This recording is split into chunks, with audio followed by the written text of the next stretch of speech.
দেশের প্রখ্যাত এবং 3বার জাতীয় চলচ্চিত্র পুরস্কার প্রাপ্ত কণ্ঠশিল্পী মনির খান বর্তমানে যুক্তরাজ্যের লন্ডনে অবস্থান করছেন। সেখানে ইতোমধ্যেই দুটি স্টেজ শো করেছেন।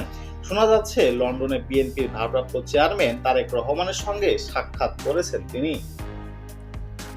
এ বিষয়ে জানতে চাইলে মনির খান গণমাধ্যমকে বলেন, জি, ওনার সাথে সাক্ষাৎ হয়েছে।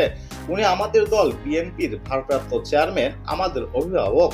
ওনার সাথে সাংস্কৃতিক ও রাজনৈতিক সহ অনেক বিষয় নিয়েই আলোচনা হয়েছে। তিনি একজন সাংস্কৃতিক বান্ধব মানুষ। তিনি আরো বলেন, আপনারা জানেন অনেকদিন ধরেই আশেপাশের কয়েকটি দেশের সংস্কৃতি আমাদের দেশের নিজস্ব সংস্কৃতিকে গ্রাস করছে। কিভাবে এই ভিনদেশি সাংস্কৃতিক আগ্রাসন থেকে বাংলাদেশি সংস্কৃতি রক্ষা করে আরো বিকশিত করা যায় সেই বিষয়ে তার সঙ্গে বিস্তর আলোচনা হয়েছে।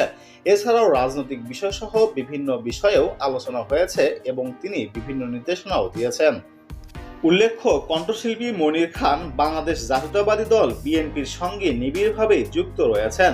মনির খান বিএনপি জাতীয় নির্বাহী কমিটির সাংস্কৃতিক বিষয়ক সহ সম্পাদক এবং বাংলাদেশ জাতীয়তাবাদী সামাজিক সাংস্কৃতিক সংস্থা জাসাসের সাধারণ সম্পাদক হিসেবে গুরুত্বপূর্ণ দায়িত্ব পালন করেছেন।